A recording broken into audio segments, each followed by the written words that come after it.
Écoute, écoute. Bonjour, notre invité aujourd'hui est Olivier Dallage, qui est journaliste à RFI, qui est spécialiste de l'Inde.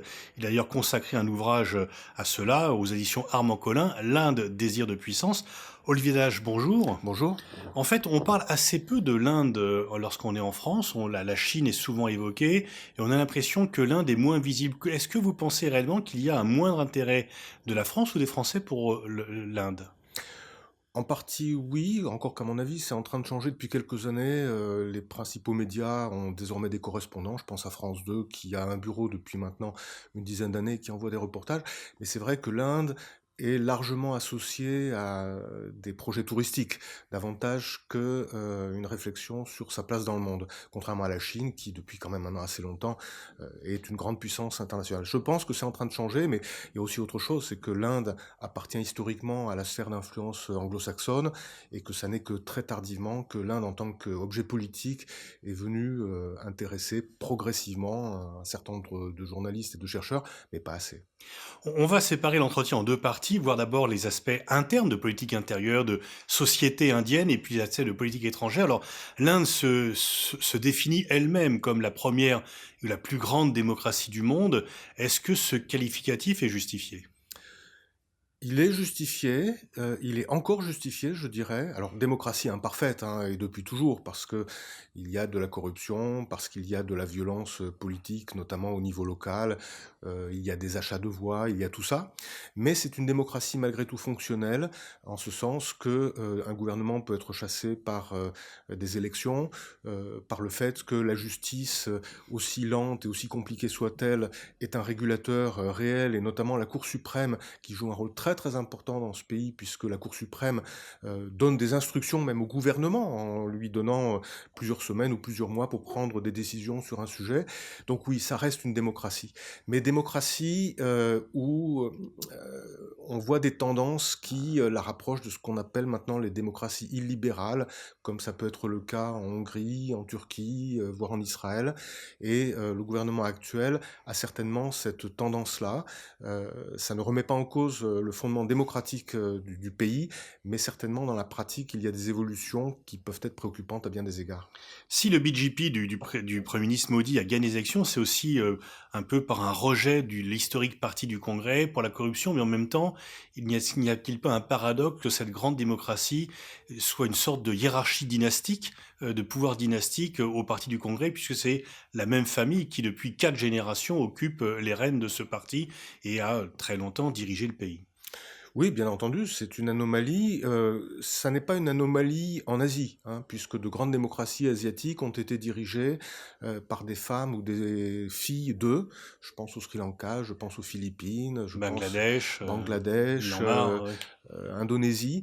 Et donc, ça n'est pas perçu comme anormal. Et il faut le reconnaître, une certaine demande d'une partie de la population pour ce type de fonctionnement qui reproduit en quelque sorte un fonctionnement, j'allais dire patriarcal, oui, essentiellement patriarcal, mais ça peut inclure également des femmes qu'on retrouve dans les entreprises, dans un fonctionnement global. Bon, ayant dit cela, c'est une anomalie, mais c'est une anomalie acceptée puisqu'il y a des gens qui votent et qui choisissent ce mode de fonctionnement. Et comment expliquer ce recours, cette tradition familiale très prégnante en Inde et effectivement dans d'autres pays asiatiques? Je n'ai pas la réponse, je constate. Hmm. On a oublié le Pakistan aussi avec la famille Oui. Bhutto. Alors, ça n'est pas universel puisque d'autres partis, en revanche, qui leur sont opposés, n'ont pas nécessairement ce mode de fonctionnement, mais peut-être parce qu'ils ne sont pas restés assez longtemps au pouvoir et Mhm. que dès l'instant où un responsable ayant des enfants qui aspirent à rentrer dans le système politique serait assez longtemps au pouvoir, on verrait peut-être à son tour cette famille produire ce genre de phénomène. En tout cas, Nehru n'est pas le premier, enfin le Nehru que nous connaissons, qui a accompagné Gandhi et qui est devenu Premier ministre de l'Inde après l'indépendance, n'est pas le premier. Son père était président du parti du Congrès, l'avocat Motilal Nehru. Donc ça fait même 5 générations. D'accord. Nehru, donc, qui était le père d'Indira Gandhi, et il y a souvent des confusions sur le nom, Indira Gandhi n'étant pas la fille du Mahatma Gandhi. Alors, la vie politique en Inde, c'est deux grands partis, le BJP, le parti nationaliste de Modi, et le parti du Congrès. Modi est vraiment tient bien les rênes du pouvoir? Je vais y revenir dans un instant, mais l'Inde, ça n'est pas deux grands partis et de moins en moins. C'est-à-dire que depuis déjà assez longtemps, des partis régionaux sont aux affaires dans les États, parce que l'Inde est un pays fédéral, il y a Mmh. 29 États. Par exemple, au Tamil Nadu, ça fait déjà assez longtemps que c'est un parti nationaliste tamoul qui est aux affaires et qui n'a rien à voir ni avec le BJP ni avec le parti du Congrès. Au Bengale occidental, qui a longtemps été dirigé par les communistes, depuis un certain nombre d'années déjà, cet État est dirigé par le Trinamool Congress, qui est une dissidence du Congrès, mais qui n'a plus rien à voir avec le parti du Congrès. Ayant dit cela, les deux grands partis nationaux qui sont présents dans tout le pays sont effectivement le parti du Congrès, mais de moins en moins, et le BJP qui au départ était présent essentiellement dans ce qu'on appelle la ceinture hindi, la Hindi Belt, dans le nord de l'Inde, mais qui s'est nationalisé. Et c'est le second point qui est important pour les élections qui ont porté Modi au pouvoir, c'est que c'est cette nationalisation du parti qui lui a permis d'emporter la majorité avec un système électoral qui est le même qu'en Angleterre, c'est-à-dire que c'est un scrutin de circonscription uninominale à un tour, et donc c'est le premier arrivé qui emporte le siège. Je dis ça parce que en 2014, le BJP n'a eu que 31% des voix, mais il les a eues bien réparties nationalement, et c'est ce qui lui a permis d'obtenir pour la première fois une majorité absolue. Alors aujourd'hui, il a la majorité absolue dans la Chambre basse, la Lok Sabha, ce qui ne lui était jamais arrivé. Il est probable qu'il va l'avoir à la Chambre haute lorsque un renouvellement interviendra au mois d'avril prochain. C'est la conséquence d'élections régionales qu'il a gagnées, un peu comme notre Sénat en France. Et il contrôle 19 des 29 États de l'Inde. Donc, d'une certaine manière, il est dominant.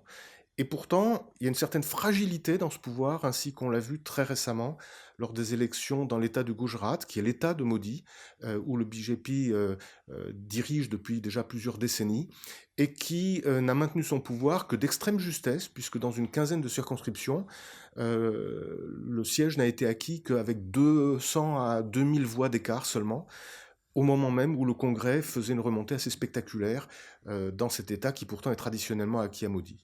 Alors vous parliez vous-même de démocratie libérale pour désigner la façon dont l'Inde est gouvernée. On sait que Modi avait, disons, pas protesté contre des exactions anti-musulmans, que son parti est considéré comme n'étant pas favorable, voire hostile aux musulmans, en même temps des restrictions des libertés. Est-ce qu'il y a vraiment une dérive autoritaire comparable à celle que l'on peut voir, par exemple, en Turquie ou dans d'autres pays? Pas au point de la Turquie, mais la tendance est celle-là.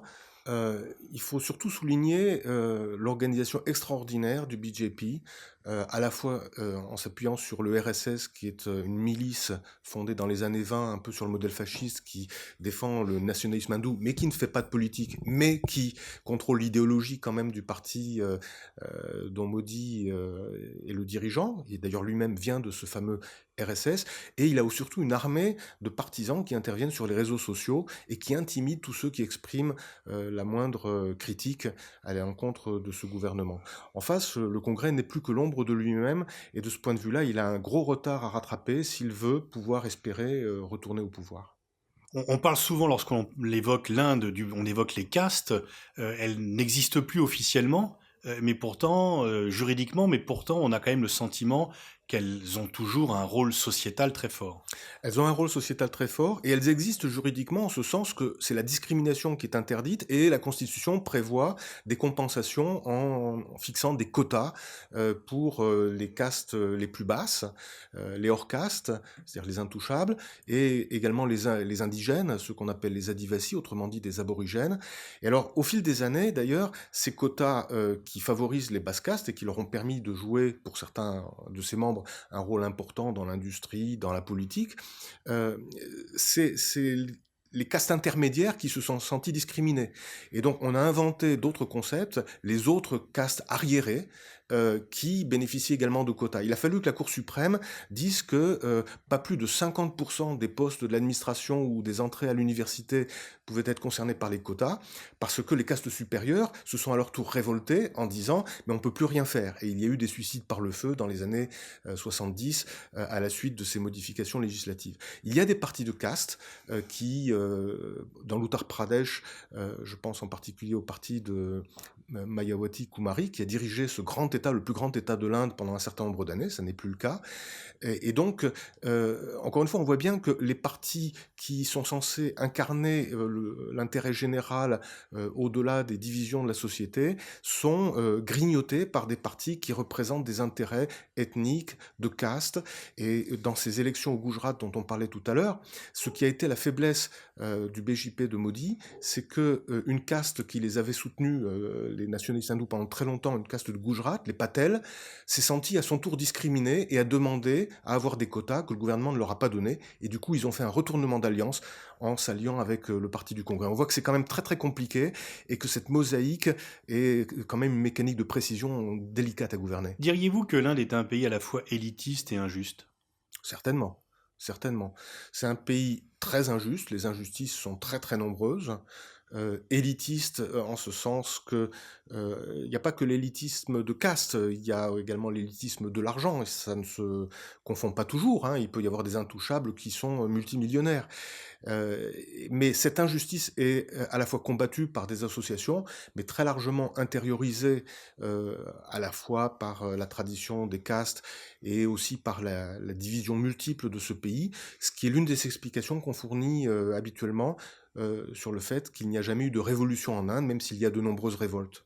Et diriez-vous que la société civile est relativement passive ou comment on a du mal de France de voir comment s'organise la société civile indienne? Est-ce qu'elle est vivante, forte ou est-ce que, comme vous l'avez évoqué, elle est plutôt passive?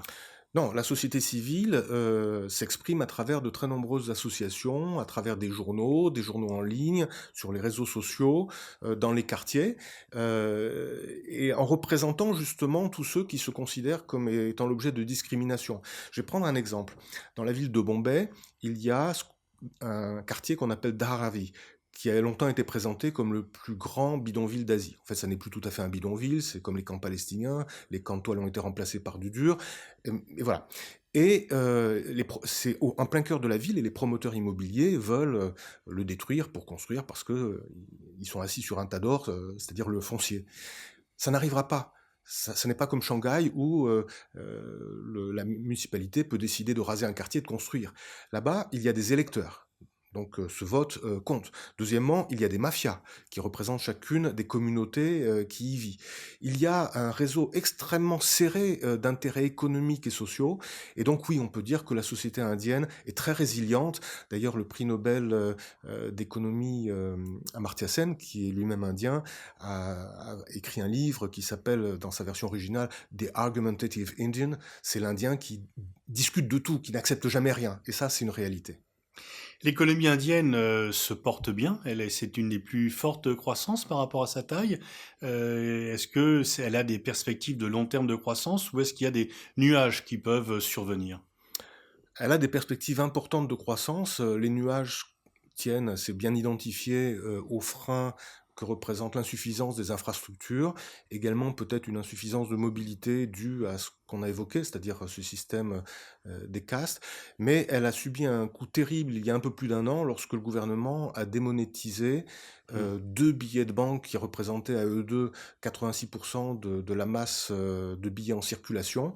C'était censé permettre de lutter contre la corruption et mettre fin au système de double comptabilité, mais en pratique, ça a stoppé de façon assez brutale une partie de l'économie, et ça s'est traduit par une croissance singulièrement amoindrie l'année suivante, c'est-à-dire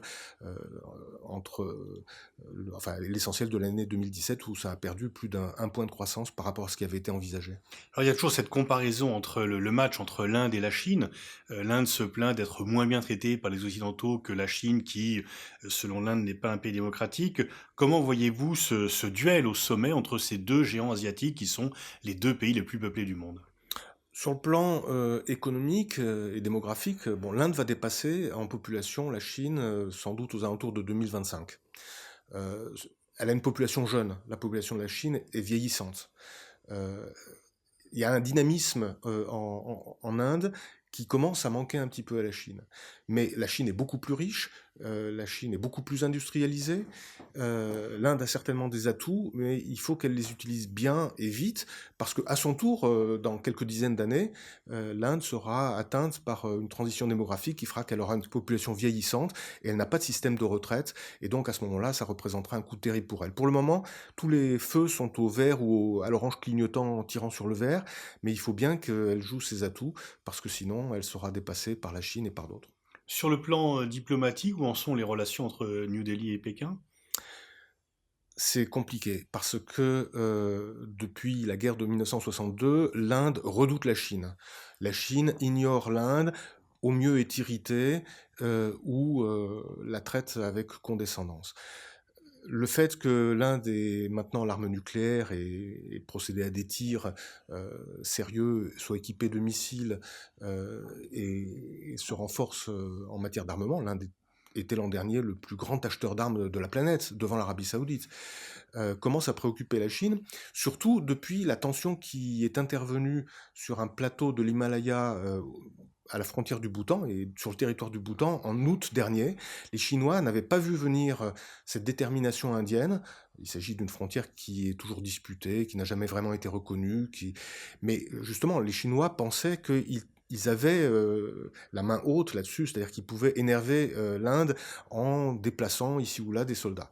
Ils ont vu que les Indiens, à leur tour, pouvaient jouer ce jeu, et on voit dans la littérature stratégique chinoise un changement de ton. Pour la première fois, la Chine est perçue autrement que comme un voisin irritant, mais potentiellement comme une menace. Cela dit, les deux pays ne se sont pas fait la guerre, ils n'ont pas l'intention de la faire, leur économie en dépend, et ils sont bien obligés de coopérer dans beaucoup d'autres domaines. Il y a aussi une épine dans la chaussure, dans le pied de l'Inde, c'est le Cachemire. Certains font même une comparaison entre une situation palestinienne avec une population occupée qui commence à se révolter de plus en plus violemment contre la présence militaire indienne. Il y a un durcissement dans le dossier du Cachemire. Alors, il est parfaitement exact que les Pakistanais, et plus particulièrement l'armée et les services pakistanais, se servent du Cachemire comme d'un talon d'Achille pour l'Inde et soutiennent des terroristes qui ont des camps en territoire pakistanais. Ça, c'est indiscutable. Ce qui n'est pas discutable non plus, même si beaucoup d'Indiens font mine de ne pas le voir ou ne le voient tout simplement pas, c'est que la situation au Cachemire, en effet, rappelle un territoire occupé. La présence de l'armée est partout, et ce sont des soldats qui viennent de partout en Inde. Ce ne sont pas des soldats du Cachemire. Et donc ce sentiment, quand il y a des checkpoints et que les jeunes du Cachemire sont contrôlés par des soldats qui viennent du sud de l'Inde, ils ne se sentent pas du tout concernés, il n'y a pas de rapport, ils ignorent, les regards sont très parlants, ils ignorent les soldats, ils passent à côté comme s'ils ne les voyaient pas.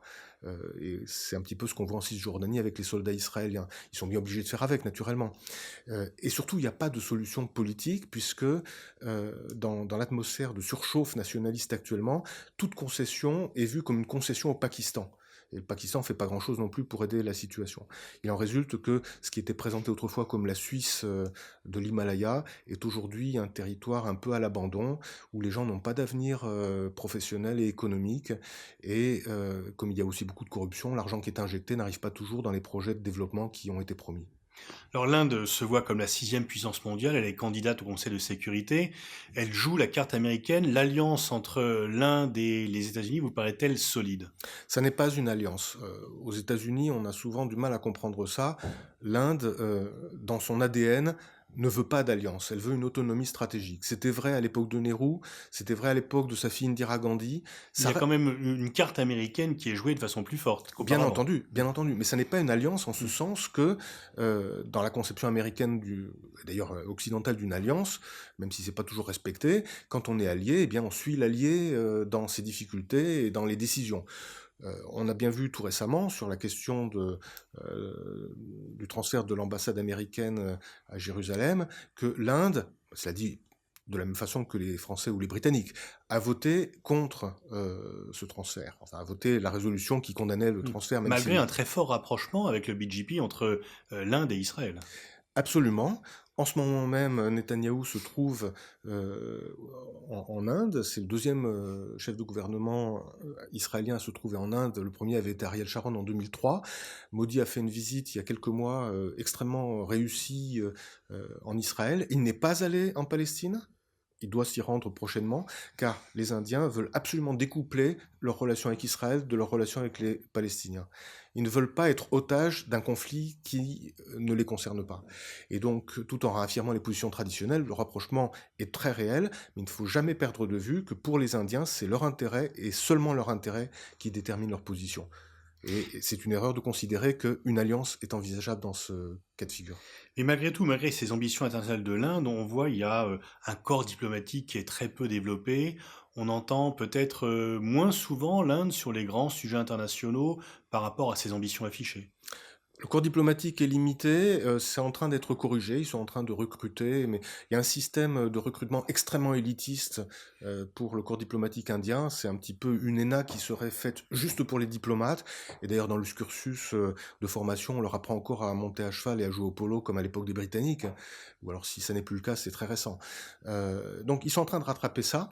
Mais il y a aussi la conviction profonde que l'Inde ne doit pas se mêler de problèmes qui ne sont pas les siens, qui n'affectent pas ses intérêts stratégiques fondamentaux. C'est contradictoire avec le fait de demander d'être membre permanent du Conseil de sécurité, puisqu'un membre permanent du Conseil de sécurité s'occupe de problèmes qui ne sont pas les siens, ou du moins les problèmes des autres sont les siens.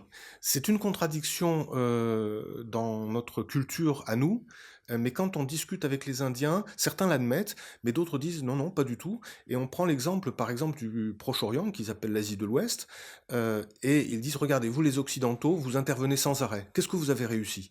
Nous, on ne se mêle pas des conflits entre les gens et on a de bonnes relations avec chacun, et on est capable d'aller en visite en Arabie Saoudite, puis en Iran, puis en Israël, et ça se passe bien avec les trois, ce qui est vrai. Et donc, la remarque qu'ils font sur les pays interventionnistes que sont les Occidentaux ou les Russes doit être prise en compte, même si bien entendu, s'abstenir en permanence n'est pas une solution quand on est au Conseil de sécurité. Est-ce que vous pensez que l'Inde a les moyens de ses ambitions, ou est-ce qu'elle se donne les moyens de ses ambitions d'être cette 6e puissance mondiale? Elle est en train de se les donner. Militairement, ça ne fait aucun doute. Il rattrape un grand retard, notamment dans la marine, par la construction de sous-marins, de porte-avions. Alors, il y a beaucoup de défauts parce qu'ils veulent tout construire eux-mêmes après les avoir achetés à l'étranger. Ils veulent s'équiper, renouveler leur flotte aérienne, d'où les contrats de Rafale, pour être capables de faire face à deux menaces simultanément, la chinoise et la pakistanaise. Économiquement, on en a parlé. Mais c'est une opération de longue haleine. Mais ils sont très certainement déterminés à y parvenir. Il y a même un institut britannique qui annonce que dès 2018, l'Inde pourrait passer devant la France et la Grande-Bretagne en tant que puissance économique. On verra à la fin de l'année si ça se vérifie. Mais certainement, elle est déjà dans ces eaux-là. Et pour finir, dernière question, l'Inde, malgré sa taille, malgré sa population, a des résultats catastrophiques aux Jeux Olympiques en sport. Comment expliquer ce manque d'appétence de l'Inde pour les compétitions sportives? Est-ce que là encore, c'est le système des castes qui joue dans le fait de ne pas vouloir se dépasser? Non, c'est l'absence d'infrastructures publiques, c'est-à-dire que il n'y a pratiquement aucun équipement collectif public comme des piscines, comme des terrains de sport appartenant à des collectivités pour jouer, pour se baigner, etc. Enfin, faire de la natation, il faut aller dans des clubs qui sont par définition élitistes. Il y a aussi une culture sportive assez monomaniaque autour du cricket et un des rares médaillés olympiques indien, un champion de tir, avait déclaré qu'il fallait supprimer les pages sportives des journaux pour les remplacer par des pages de cricket parce que ce serait plus conforme à la réalité. C'est en train de changer aussi, mais ça n'est pas une priorité nationale manifestement. Merci Olivier Dallage de ce tour d'horizon assez large sur les questions de politique intérieure et diplomatique de l'Inde.